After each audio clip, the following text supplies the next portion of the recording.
Olá, como está? Como foi a sua semana? Nós estamos juntos mais uma vez, vamos estudar a Bíblia, a Palavra de Deus, mas eu quero te convidar para termos um momento de oração. Feche os seus olhos.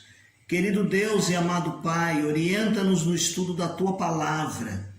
Agradecemos-te pelas leituras diárias, o Senhor nos falou a cada dia da semana através da Tua Palavra. Agora, Senhor, aplica à nossa vida o conteúdo do ensino da Tua Palavra. É a oração que fazemos no nome de Jesus. Amém. Muito bem, meus queridos, no nosso último encontro, nós começamos falando na segunda carta escrita por Pedro. Demos ali um preâmbulo, falamos um pouquinho a respeito da data. Ela deve ter sido escrita na última parte dos anos 60 depois de Cristo, uma carta escrita logo depois da primeira carta. Ele escreve então a segunda. Ele dá ênfase à orientação da conduta dos crentes, para que eles tomassem cuidado com os falsos mestres. Enquanto a primeira carta vai nos falar a respeito da oposição externa na vida dos crentes, esta segunda carta fala de oposição interna na vida da igreja, exercida pelos falsos mestres, ensinando heresias. Se não tomarmos um grupo específico hoje, nós poderíamos dizer que vemos muitos líderes, muitas pessoas levantando diante de um rebanho, diante do povo de Deus e falando heresias, coisas que realmente não estão na palavra de Deus. Portanto, Pedro veio para orientar-nos e para ensinar-nos não só do seu tempo para este tempo. Nós estamos estudando o tema que aqui são as ameaças a uma igreja jovem. E nós estamos então ressaltando estas coisas, estes ensinamentos, a fim de que nós também não caiamos em heresias. Vamos falar um pouquinho a respeito do conteúdo da carta escrita por Pedro, a segunda carta. No começo ele sempre aparece com uma saudação. Capítulo 1 de 2 Pedro, verso 1 e o verso número 2, Pedro se identifica aqui de forma muito forte como servo e apóstolo. Eles que foram chamados para serem discípulos, ele estava entre os 12, quando Jesus sobe ao céu, Jesus dá o comissionamento, envia-os para que eles fossem pregar a palavra, onde eles estivessem indo, eles estivessem fazendo discípulos, e então nós vamos ver que essa atividade de apostolado está presente na vida de Pedro. Na sua saudação, ele deixa claro que esta carta é dirigida a pessoas que já tinham uma fé em Jesus Cristo. Estas referências estão no capítulo 1, o verso de número 16, o capítulo 2, o verso de número 1, e o capítulo 3, o verso de número 1. Ele está direcionando aqui esta carta a uma congregação específica. Ele queria que os leitores, ao tomarem conhecimento deste conteúdo, eles experimentassem o favor, o amorável amor de Deus, e que isso os impulsionassem a uma vida de integridade espiritual. E como resultado desta integridade espiritual, eles te mostrassem um conhecimento claro a respeito da pessoa de Jesus Cristo, desse relacionamento pessoal com Jesus Cristo. Aí nós vamos no capítulo 1, verso 3 até o 21. O que ele nos apresenta nesta parte aqui? As provisões para o crescimento espiritual. Ele vai nos apresentar aqui 4 fontes de poder para o crescimento espiritual dos seus leitores, da sua época, e para nós também. Qual é a intenção dele ao apresentar estas fontes? Que haja um engajamento, um envolvimento dos seus leitores com a vida cristã, que vivêssemos ou que vivamos uma experiência vibrante e que nessa experiência vibrante nós caminhemos a cada momento para a maturidade do conhecimento. Maturidade do conhecimento. Vamos rapidamente falar um pouquinho a respeito destas 4 fontes de poder. A primeira delas que ele apresenta está no verso de número 3 até o verso de número 11, quando ele assume a chamada e a eleição dos seus leitores. Ele está dizendo assim: o Deus que nos chamou, o Deus que nos elegeu, o Deus que nos comissionou, ele tem uma provisão muito grande daquilo que necessitamos para termos uma vida vitoriosa em todos os sentidos. Está aí no verso 3 e no verso de número 4 do capítulo 1 dessa primeira carta. Ele está dizendo aqui que o crente precisa crescer em muitas áreas da sua vida. Olha, eu quero ler aqui para você o que está no verso de número 4. É bem verdade que você já fez a leitura diária, mas deixe-me ressaltar aqui nesse momento 7 áreas da nossa vida que estarão presentes e que nós evidenciaremos através das qualidades do caráter cristão. 1 Pedro capítulo 1, o verso de número 3 e 4. Visto como seu divino poder nos deu tudo que diz respeito à vida, à piedade, pelo conhecimento daquele que nos chamou por sua glória e virtude, pelos quais ele tem nos dado grandiosíssima e preciosas promessas. E aí ele vai dizer aqui uma lista de algumas coisas que estão a partir do verso de número 5. E vós também, pondo nisto como toda diligência, acrescentai a vossa fé. A base aqui é a fé. E a partir da base da fé, ele vai erigir, ele vai levantar um edifício com estas virtudes, que ele diz assim: a virtude é a virtude unida à ciência, e a ciência a temperança, e a temperança a paciência, e a paciência a piedade, e a piedade é o amor fraternal, e é o amor fraternal a caridade.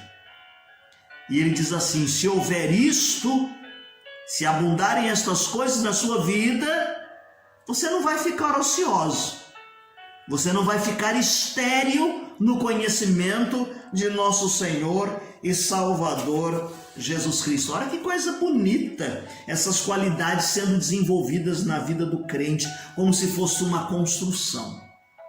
E toda a nossa preocupação e esse envolvimento não dá tempo para a ociosidade, pelo contrário, é o crescimento.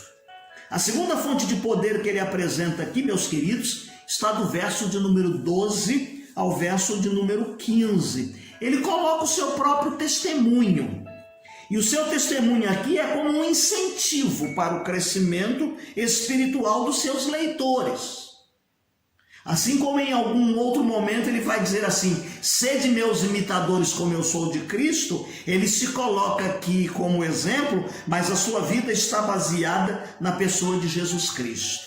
A impressão que Pedro nos passa aqui é que ele está escrevendo um testamento, porque ele está antevendo o tempo da sua partida, o tempo da sua morte. Então ele quer estimular os irmãos e as irmãs do seu tempo, a mim e a você, a fim de que nós possamos ter um compromisso, que vivamos uma vida dedicada e irrestrita de compromisso com o Senhor Jesus Cristo. E nisso então ele vai cumprir o seu objetivo por meio de diversos lembretes ao longo da sua carta, Olha o que diz o verso de número 13: e tendo por justo, enquanto estiver nesse tabernáculo, despertai-vos com admoestação. Ele vai admoestar durante a escritura desta segunda carta. A terceira fonte de poder que ele vai nos mostrar aqui é a glória majestosa de Jesus Cristo. Verso 16 até o 18. Algumas pessoas estavam desdenhando da ideia de que Jesus Cristo realmente, que Jesus fosse o Cristo. Muitas das discussões estão presentes nesta carta. Algumas pessoas estão dizendo que os crentes deveriam desanimar, porque ele havia feito promessa e esta promessa não está sendo cumprida. E aí Pedro vem reforçar isso e estimular os crentes dizendo assim: olha, o que eu estou ensinando não está baseado em fábulas, em contos, em o que alguém disse. Ele vai colocar aqui que ele próprio estava lá no Monte da Transfiguração. Lembram quando Jesus chamou 3 discípulos para orar com ele pouco antes da sua crucificação? E Jesus vai no Monte da Transfiguração. Então Pedro, quando Jesus desce, eles veem Jesus com o rosto transfigurado. Então ele diz assim: eu sou testemunha de que verdadeiramente a glória de Deus está em Jesus Cristo. E essa é uma realidade que nós podemos experimentar quando vivemos uma vida na pessoa bendita de Jesus Cristo. A quarta fonte de poder que ele nos mostra aqui é que os crentes deveriam viver baseados na mensagem profética colocada nas Escrituras. Verso 19 até o 21. Esse mesmo Pedro que viu a transfiguração e sentiu os efeitos desta transfiguração, ele está dizendo assim: esse Cristo que subiu no céu, ele prometeu que vai voltar. E nós temos que crer e vivemos de forma segura nesta firme promessa. E nesta promessa nós encontramos a orientação para vivermos a cada dia, porque cremos no Cristo que há de vir. A Bíblia é confiável. Ele está dizendo, essas coisas estão escritas nas Escrituras. Olha o que diz aí o verso de número 21, que nós gostamos de citar. Porque a profecia nunca foi proferida por vontade de homem algum, mas os homens santos de Deus falaram inspirados pelo Espírito Santo de Deus. Vamos avançar um pouquinho mais?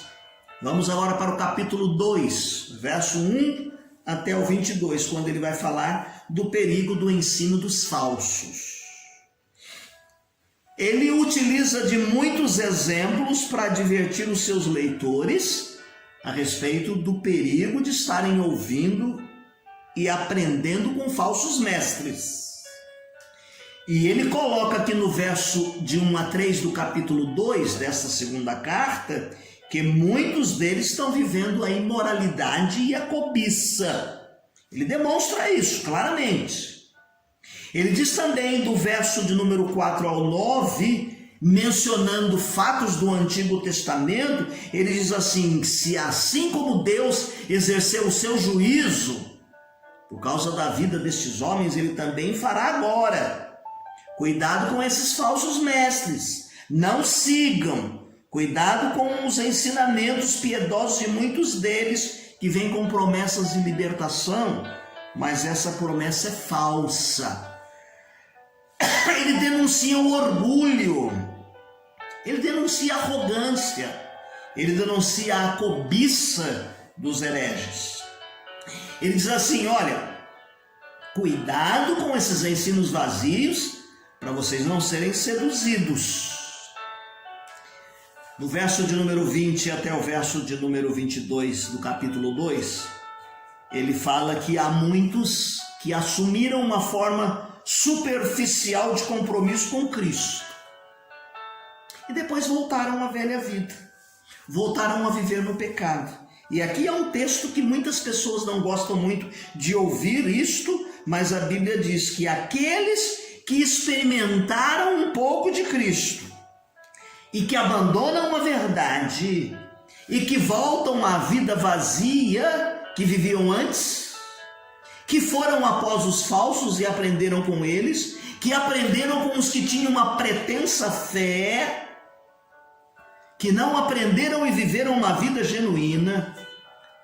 O que diz o verso de número 22 aí: é como o cão que volta ao seu vômito e como a porca lavada que se esponja e volta à lama. É difícil a estas pessoas, dentro do juízo de Deus, voltar e retornar, porque disseram que conheceram a verdade, que tinham aqui um entendimento, mostram uma pretensa fé e depois voltam à velha vida. Por último, eu quero hoje falar com você um pouquinho no capítulo 3, até o verso de número 13. Ele lembra a volta do Senhor. Aqui ele encontra uma brecha na doutrina falsa dos mestres, porque eles negavam a volta de Jesus Cristo. E ele então lembra aos seus leitores que eles devem viver uma vida de dependência na volta do Senhor Jesus Cristo. Muitos daqueles líderes eram céticos. Quando a gente olha o verso do número 4 aí no capítulo 3, ele diz assim: onde está a promessa que vocês tinham de que Cristo ia voltar? Desde os seus pais, desde os tempos antepassados, que esta promessa está sendo dita. O mundo está aí, como foi criado, como testemunho de que as coisas não mudam. E aí Pedro se levanta e diz assim: o Senhor não retarda a sua promessa. Ainda que alguns a tenham por tardia, ele é longânimo, não querendo que nenhum de vós se perca, senão que todos venham ao arrependimento. Em outras palavras, Deus está postergando e retardando a volta de Jesus para que haja um tempo maior para que aqueles que estão com o coração duro sejam convencidos, evangelizados e entreguem a sua vida nas mãos de Cristo. Essa demora não é um mal, é uma benignidade, uma oportunidade, um tempo que Deus provê para que pecadores desenvolvam a sua fé em Jesus Cristo. Capítulo 3, verso de número 9. Pedro estava certíssimo da volta de Jesus Cristo. Estava certíssimo do cumprimento desta promessa. Mas ela virá com poder destruidor. E virá no momento em que as pessoas menos esperam. Vamos parar aqui. No próximo domingo nós vamos dar sequência. Nós vamos aplicar a mensagem da segunda carta de Pedro para a igreja hoje e vamos fazer as orientações e as considerações finais. Eu quero só lembrar aqui 2 ou 3 linhas de um hino do nosso cantor cristão, que é o de 489. Não sei quando Cristo Jesus há de vir, e nem qual o dia em que eu hei de partir, mas eu sei que notando o seu rosto luzir, será grande glória para mim. Será grande glória para mim, será grande glória para mim. Mas eu sei que notando o seu rosto luzir, será grande glória para mim. Não deixe de fazer a sua leitura diária, que nós transcrevemos aí no final dessa transmissão. Também o texto que aparece, a leitura anual da Bíblia. Você vai lendo os textos que aparecem. Se você tem a revista do Manancial para a leitura diária, lá também aparecem textos para você ler a Bíblia durante toda esta semana. No próximo mês nós vamos estar lembrando da nossa Escola Bíblica Dominical. Vamos estar orando e intercedendo a Deus, a fim de que Deus possa nos permitir que vençamos esse tempo de reclusão e tenhamos tempo de reuniões, de estarmos juntos para aprendermos da palavra de Deus. Deus te abençoe, tenha uma semana feliz, uma semana abençoada.